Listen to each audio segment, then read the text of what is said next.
ទៅស្រួលប្រហែលទេតាមទឹកនេះគឺរិនដេវីតចាក់ជង្គង់អាយ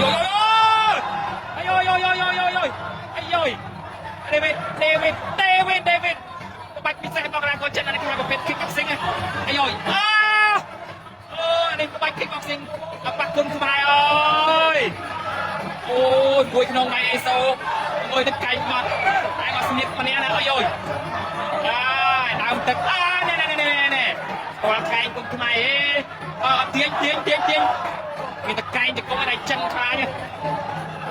ទូទៅកីឡាករចិនដែរមកគុំសុខខ្មែរគឺវាយកដាច់កែងខ្មែរហ្នឹងឯងអាយទៀតញ៉ាំ